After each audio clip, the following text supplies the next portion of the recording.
Assalamualaikum warahmatullahi wabarakatuh.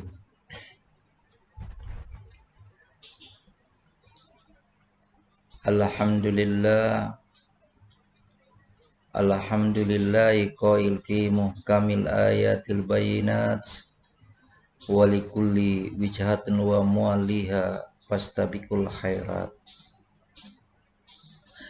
Ashhadu an la ilaha illallah wahdahu la syarikalah wa asyhadu anna Muhammadan abduhu wa rasuluh. Wassalatu wassalamu ala asrafil anbiya'i wal mursalin Sayyidina wa maulana Muhammadin wa ala alihi wa ashabihi ajmain, amma ba'd. Tiada kata yang paling indah dan paling agung kita ucapkan di atas dunia ini kecuali kalimat Alhamdulillahi Rabbil Alamin.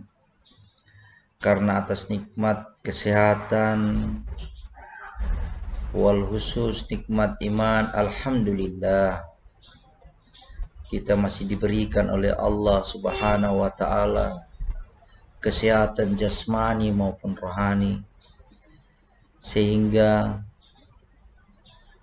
pada hari ini Bapak dapat memberikan materi pembelajaran daring, yaitu pendidikan agama Islam dan budi pekerti. Kita membahas pokok pembahasan tentang meningkatkan ketakwaan dengan beriman kepada hari kiamat. Insya Allah materi yang Bapak berikan pada hari ini dapat bermanfaat bagi anak-anakku sekalian yang berada di rumah. Salat wa taslim kita persembahkan kepada junjungan Nabi besar Muhammad sallallahu alaihi wasallam beserta keluarga, sahabat dan ahli warisnya sekalian. Dan kita berdoa kepada Allah Subhanahu wa taala, semoga kita selalu mendapatkan syafaat dari baginda Rasulullah Muhammad sallallahu alaihi wasallam. Anak-anakku sekalian, beriman kepada hari akhir atau hari kiamat merupakan rukun iman yang kelima. Umat Islam harus percaya dan yakin bahwa hari akhir itu pasti akan datang. Kelak manusia akan dibangkitkan kembali dari kubur untuk menerima pengadilan dari Allah Subhanahu wa taala. Allah berfirman di dalam Al-Qur'an surat Al-Hajj ayat 7. A'udzu billahi minasyaitonir rajim. Bismillahirrahmanirrahim. Wa anna as-sa'ata atiyatul la raiba fiha wa anna Allaha yaf'atu man fil kubur. Dan sungguh hari kiamat itu pasti datang, tidak ada keraguan padanya, dan sungguh Allah akan membangkitkan siapapun yang ada di dalam kubur. Iman kepada hari akhir adalah meyakini bahwa seluruh alam termasuk dunia dan isinya akan mengalami yang namanya kehancuran. Hari akhir ditandai dengan ditiupkannya trompet malaikat Israfil. Dijelaskan bahwa pada hari itu daratan, lautan dan benda-benda di langit semua diporak-porandakan oleh Allah. Gunung-gunung meletus, hancur dan berhamburan.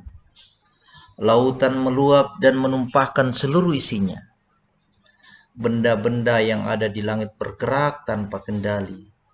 Bintang, planet dan bulan saling bertabrakan. Seluruh manusia menjadi panik. Mereka berlari pontang-panting dan tidak sempat mengenali lagi anak saudaranya. Semua ingin menyelamatkan diri. Namun akhirnya semuanya mati, hancur dan menghadap ilahi Rabbi.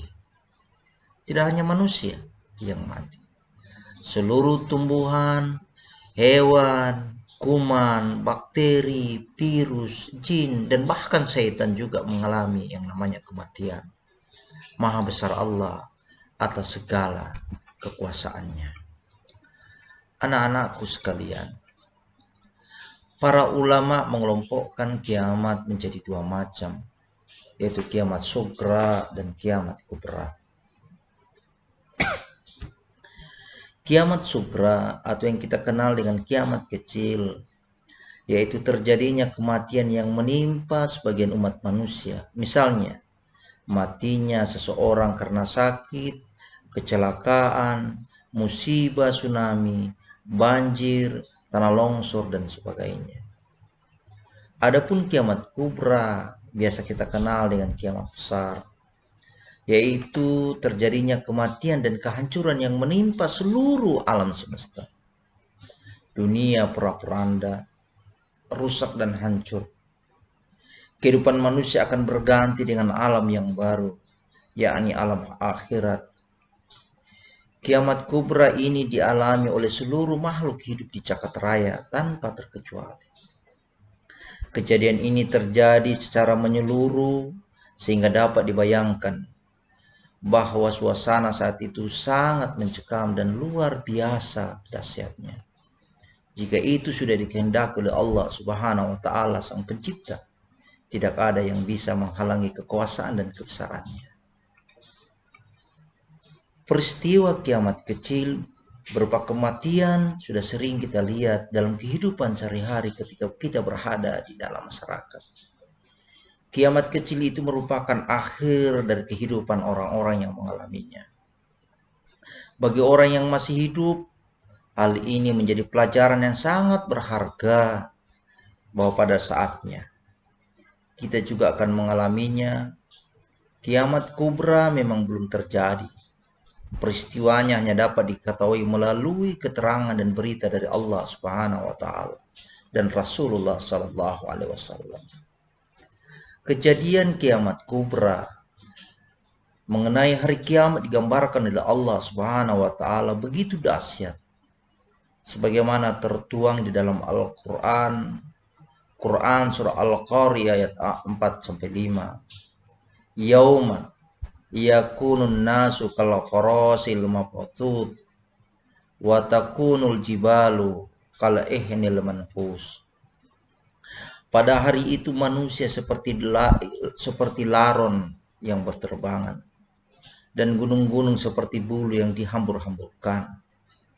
Di dalam Quran surah Al-Zalzal ayat 1 sampai 2, Allah Subhanahu wa taala menyampaikan, idza zulzilatil ardu zilzalha wa akhrajatil ardu asqalha. Apabila bumi diguncangkan dengan seguncangan yang dahsyat dan bumi telah mengeluarkan beban-beban berat yang dikandungnya. Anak-anakku, kiamat kubra memang belum terjadi sehingga tak seorang pun mengetahui peristiwa yang sebenarnya. Namun kita mengetahuinya dari firman Allah Subhanahu wa taala dan hadis Nabi Muhammad sallallahu alaihi wasallam. Adapun kejadian kiamat kubra digambarkan oleh Allah Subhanahu wa taala. Yang pertama, malaikat Israfil meniup sangkakala untuk pertama kalinya. Semua makhluk akan mati kecuali yang dikehendaki oleh Allah Subhanahu wa taala. Wa nufiya bisyuri fasa'iqa man fis samawati wa man fil ardi illa ma syaa Allah. Dan sangkakala pun ditiup, maka matilah semua makhluk yang di langit dan di bumi kecuali mereka yang dikehendaki oleh Allah Subhanahu wa taala. Selanjutnya langit menjadi terpecah belah, matahari digulung, bintang-bintang berjatuhan, lautan meluap dan menjadi panas. gunung-gunung seperti bulu yang berhamburan, dan manusia seperti anai-anai itu terbang. Allah juga menjelaskan dalam Al-Quran, As-sama'u munfatirum bih kana wa'aduhu maf'ula. Langit terbelah pada hari itu, janji Allah pasti terlaksana. Hadirin anak-anakku, setelah peristiwa kiamat yang maha dahsyat itu, semua manusia akan mati dan mengalami proses kehidupan di alam akhirat. Yang pertama yaitu alam barzah, yaitu yaumul ba'ts. Alam barzah yang dikenal dengan alam kubur, yang merupakan pintu gerbang menuju akhirat atau batas antara alam dunia dan alam akhirat.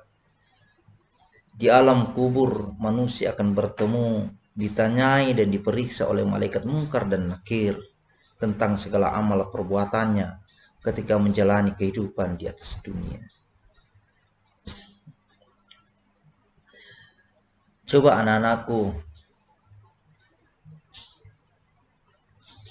dengarkan tentang kisah kehidupan di alam kubur yang diceritakan oleh Nabi Muhammad SAW.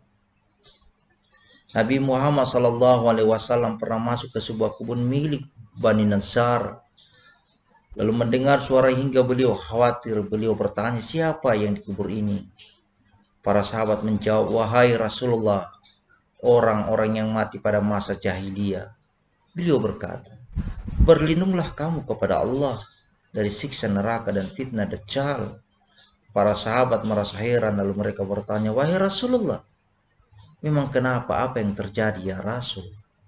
Beliau menjawab, seorang mukmin jika telah diletakkan dalam kuburnya, maka seorang malaikat akan datang kepadanya seraya berkata, apa yang kamu sembah? Jika Allah memberinya petunjuk, maka ia akan menjawab, aku menyembah Allah. Lalu ditanyakan kepadanya, apa yang kau katakan tentang pria ini Muhammad? Lalu ia menjawab, dia adalah hamba Allah dan Rasulnya. Orang tersebut tidak ditanyai kecuali pertanyaan yang tadi. Lalu ia dibawa menuju rumah yang disediakan untuknya di dalam neraka. Dikatakan padanya, lihatlah, ini adalah rumah yang semula disediakan untukmu di neraka. Tetapi Allah telah melindungi dan memberimu rahmat. Lalu Allah menggantikan rumahmu di surga. Laki-laki mumin itu pun berkata, biarkanlah aku mengabarkan berita baik ini kepada keluargaku di dunia. Lalu dikatakan kepadanya, tenangkan dirimu dan tinggallah di situ. Bila seorang kafir telah diletakkan dalam kuburnya, seorang malaikat akan datang kepadanya serta bertanya, siapa yang kamu sembah? Ia lalu menjawab, aku tidak tahu.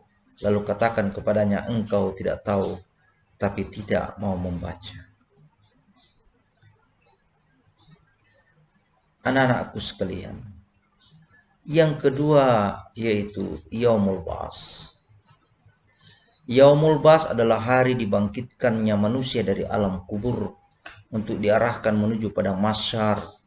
Kebangkitan manusia ini akan terjadi setelah ditiupkan sangkakala yang kedua oleh malaikat Israfil. Seluruh manusia, mulai zaman Nabi Adam sampai manusia terakhir bangkit dari kubur. Adapun keadaan mereka bermacam-macam sesuai dengan amal perbuatan mereka ketika berada di atas dunia. Selanjutnya Yaumul Ashar atau Yaumul Mahsyar.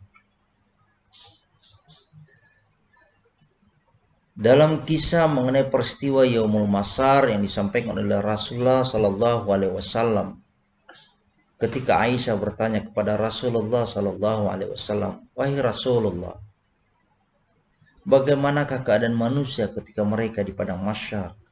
Beliau menjawab, mereka tidak berpakaian sama sekali. Selanjutnya Aisyah bertanya, begitu juga dengan para wanita? Beliau menjawab, ya, begitu juga dengan para wanita. Aisyah melanjutkan pertanyaannya, wahai Rasulullah, apakah mereka tidak merasa malu?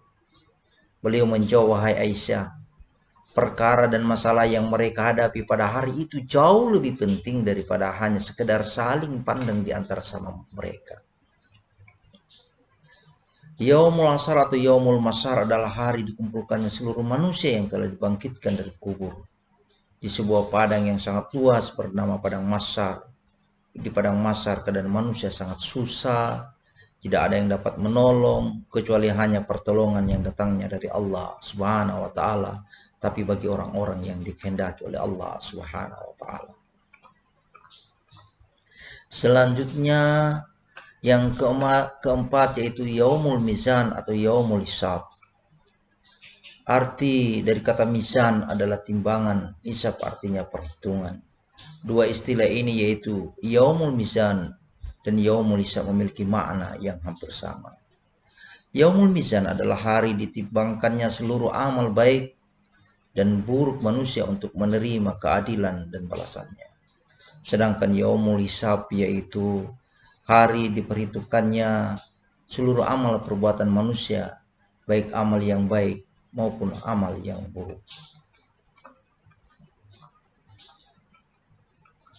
Selanjutnya anak-anakku yang kelima yaitu surga dan neraka.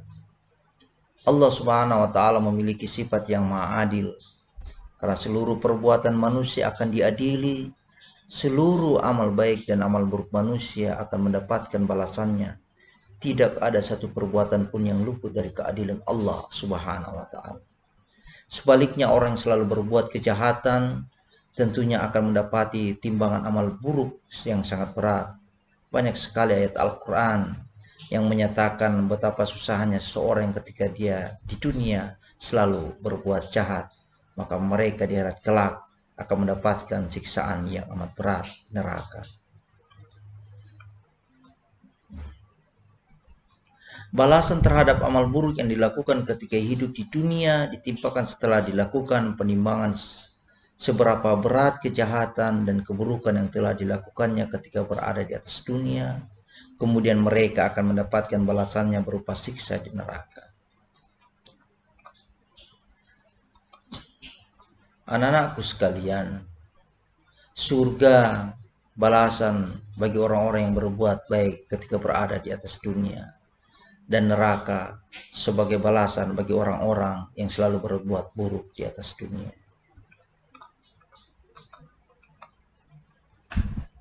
Anak-anakku sekalian, terkait dengan keimanan terhadap hari akhir, lakukanlah apa yang kalian harus lakukan untuk banyak berbuat baik ketika berada di atas dunia, agar kelak kalian akan dimasukkan ke dalam surga atas balasan apa yang kalian lakukan ketika berada di atas dunia.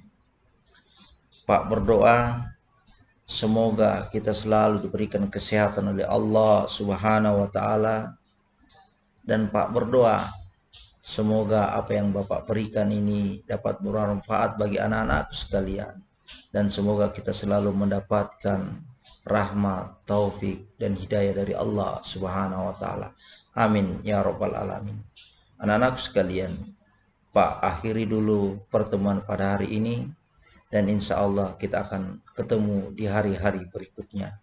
Wassalamualaikum warahmatullahi wabarakatuh.